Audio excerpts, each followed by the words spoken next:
안녕하세요. 제자의 시선입니다. 여러분은 아가페 사랑이라는 단어를 들으면 어떤 게 떠오르세요? 아마 따뜻하고 포근한 사랑을 생각하실 텐데요. 하지만 오늘 여러분께 보여드릴 아가페 사랑은 좀 다릅니다. 피가 나도록 아프고 숨이 막힐 정도로 괴롭지만 그럼에도 멈추지 않는 사랑 이야기예요. 사랑했는데 배신당했다. 이 한 문장 안에 인생의 가장 큰 아픔이 담겨 있죠. 그런데 정말 놀라운 건 바로 그 배신 한복판에서 진짜 아가페 사랑이 무엇인지 배울 수 있다는 거예요. 오늘은 인류 역사상 가장 유명한 배신자 가룟유다를 통해서 아가페 사랑의 진짜 의미를 파헤쳐 보겠습니다. 과연 배신당해도 사랑할 수 있을까요? 그리고 그런 사랑이 바보 같은 걸까요? 아니면 가장 지혜로운 걸까요? 아가페 사랑 vs 일반적인 사랑. 먼저 아가페 사랑이 뭔지부터 정확히 짚고 넘어가겠습니다. 우리가 평소에 하는 사랑은 대부분 조건부 사랑이에요. 내가 나에게 잘해주면 나도 너에게 잘해줄게. 내가 나를 사랑하면 나도 너를 사랑할게. 이런 식의 거래적 사랑이죠. 하지만 아가페 사랑은 완전히 달라요. 상대방이 어떻게 반응하든 상관없이 심지어 나를 해치려고 해도 그 사람의 유익을 위해 끝까지 선을 베푸는 사랑이에요. 조건이 없고 이유가 필요 없고 대가를 바라지도 않는 사람. 말로 들으면 이상적이고 아름다워요. 그런데 실제로는 얼마나 잔인하고 아픈지 아세요?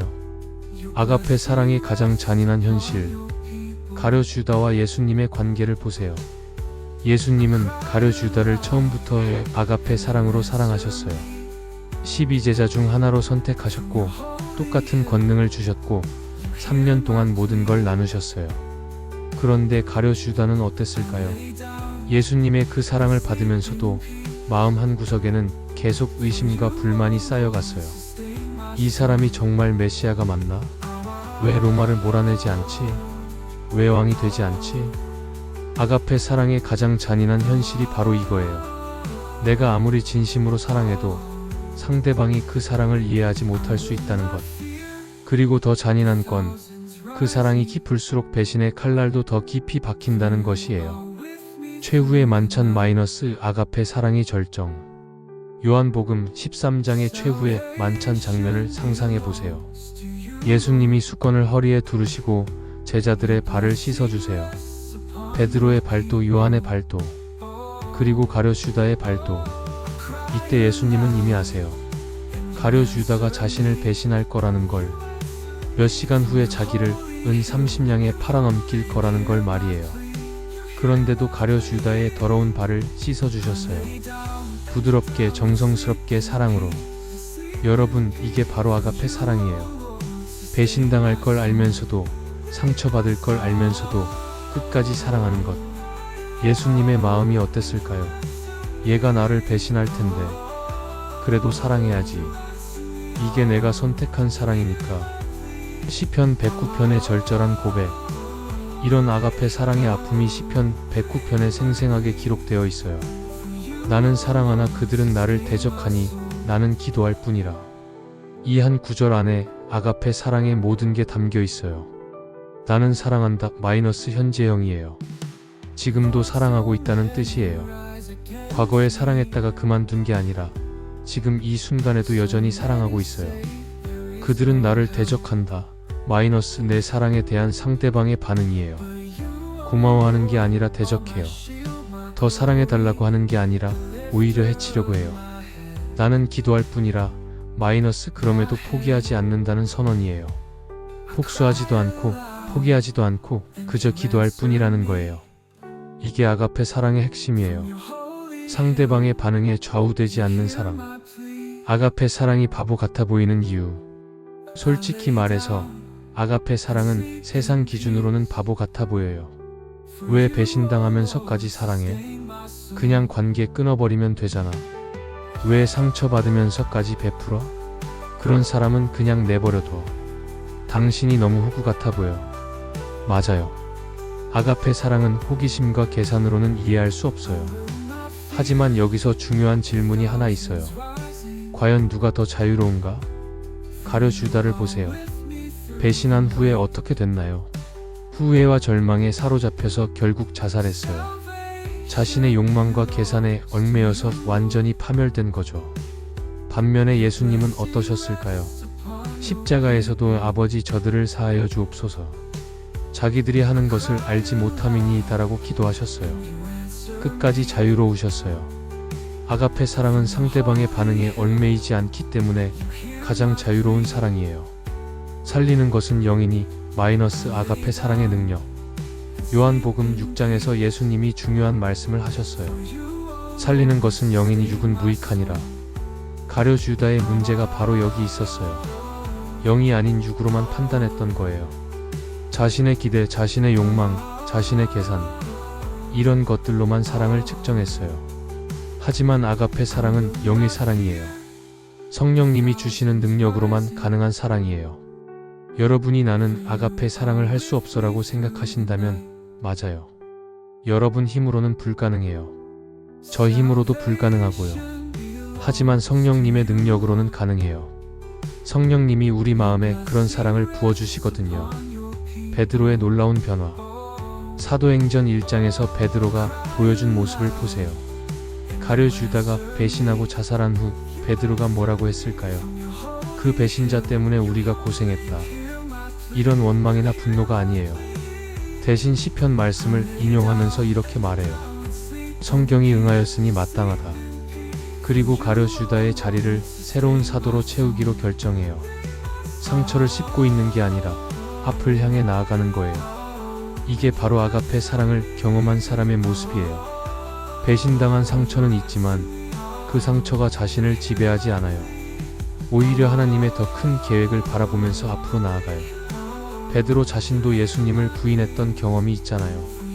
그런데 예수님이 어떻게 하셨나요? 3번 내가 나를 사랑하느냐고 물으시면서 다시 회복시켜 주셨어요. 베드로는 그 아가페 사랑을 경험했기 때문에 가룟 유다의 배신도 그런 관점에서 바라볼 수 있었던 거예요. 아가페 사랑의 실전 매뉴얼. 그럼 우리가 실제로 배신당했을 때는 어떻게 아가페 사랑을 실천할 수 있을까요? 첫 번째 단계, 아픔을 인정하기. 시편 69편처럼 솔직하게 하나님께 고백하세요. 하나님, 정말 아파요. 숨이 막혀요. 물에 빠진 것 같아요. 아가페 사랑은 아픔을 무시하는 게 아니라 그 아픔을 하나님께 올려드리는 거예요. 두 번째 단계, 사랑을 선택하기. 시편 109편처럼 의지적으로 선택하세요. 그래도 나는 사랑하겠습니다. 감정이 따라오지 않아도 괜찮아요. 의지적인 선택이 먼저예요. 세 번째 단계, 기도로 맡기기. 나는 기도할 뿐이라 복수는 하나님께 맡기고 나는 그 사람을 위해 기도해요. 쉽지 않지만 이게 아가페 사랑의 핵심이에요. 네 번째 단계, 성령의 능력 의지하기. 내 힘으로 안 되니까 성령님께 도움을 구하세요.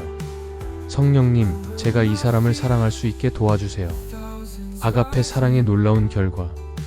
아가페 사랑을 실천할 때 놀라운 일들이 일어나요. 첫째, 내가 자유로워져요. 상대방의 반응에 얽매이지 않으니까 정말 자유로워져요. 둘째, 하나님이 일하세요. 내가 복수하지 않으니까 하나님이 공의로 다스리세요. 가룟 유다처럼 악을 행하는 사람은 결국 그 결과를 갖게 되어 있어요. 셋째, 주변 사람들이 변해요. 내가 아가페 사랑으로 반응하면 그걸 보는 다른 사람들도 감동받아요. 베드로의 설교를 들은 120명이 함께 기도했던 것처럼요. 넷째, 나 자신이 성장해요. 아가페 사랑을 실천할수록 예수님을 더 닮아가요. 이보다 더 큰 성장이 어디 있겠어요. 가룟 유다가 우리에게 주는 교훈. 가룟 유다의 이야기에서 우리가 배울 수 있는 건 아가페 사랑을 받는 사람의 책임이에요. 누군가 나에게 아가페 사랑을 베풀고 있다면 그 사랑을 함부로 대하면 안 돼요. 그 사랑이 얼마나 귀한 건지, 얼마나 큰 희생이 담긴 건지 알아야 해요. 부모님의 사랑, 배우자의 사랑, 친구의 사랑. 혹시 그런 사랑을 당연하게 여기고 있지는 않나요? 그리고 무엇보다 예수님의 사랑 말이에요. 우리가 예수님을 배신할 때도 있잖아요.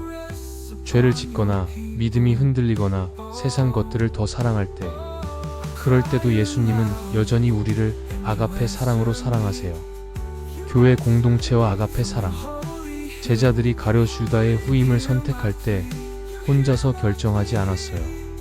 120명이 함께 모여서 기도했어요. 아가페 사랑은 개인적인 영웅주의가 아니에요. 공동체 안에서 서로 도우면서 실천하는 거예요. 혼자서 나는 아가페 사랑을 실천해야 해라고 하면 금방 지쳐요. 하지만 믿음의 형제 자매들과 함께 기도하고 서로 격려하면서 실천하면 가능해져요. 여러분도 혼자 감당하려고 하지 마세요. 믿을 만한 사람들과 함께 나누고 함께 기도하세요. 마무리 마이너스 아가페 사랑의 초대. 사랑하는 여러분, 오늘 이 메시지를 들으면서 어떤 생각이 드세요? 아, 나도 아가페 사랑을 실천해야겠다는 생각이 드신다면 정말 감사한 일이에요. 하지만 동시에 각오도 하세요. 아가페 사랑은 쉽지 않아요. 때로는 정말 아프고 이해받지 못하고 바보 같아 보일 수도 있어요. 하지만 그럼에도 불구하고 이것이 예수님이 우리에게 보여주신 사랑의 모습이에요. 그리고 이것이 우리가 진정으로 자유롭고 행복해질 수 있는 유일한 길이에요. 가룟 유다는 자신의 욕망과 계산에 얽매여서 파멸되었지만 예수님은 아가페 사랑으로 끝까지 자유로우셨고 결국 부활의 승리를 얻으셨어요. 여러분은 어떤 삶을 선택하시겠어요? 가룟 유다처럼 조건부 사랑에 얽매인 삶인가요? 아니면 예수님처럼 아가페 사랑으로 자유로운 삶인가요? 오늘부터 작은 것부터 시작해보세요. 나에게 잘못한 사람을 위해 기도해보세요. 나를 이해해주지 않는 사람에게 친절을 베풀어보세요. 조건 없이 사랑해보세요. 그러면 성령님이 여러분과 함께 하실 거예요. 그리고 여러분 마음에 진짜 평안과 자유를 주실 거예요. 나는 사랑하나 그들은 나를 대적하니 나는 기도할 뿐이라. 이 고백이 여러분의 고백이 되시길 축복합니다. 여러분의 삶에 아가페 사랑이 넘치고 그 사랑을 통해 진정한 자유와 기쁨을 경험하시길 기도합니다. 오늘 영상이 도움이 되셨다면 좋아요와 구독 부탁드려요. 댓글로는 여러분이 경험한 아가페 사랑의 이야기나 실천하고 싶은 다짐을 나눠주세요. 서로에게 큰 격려가 될 거예요.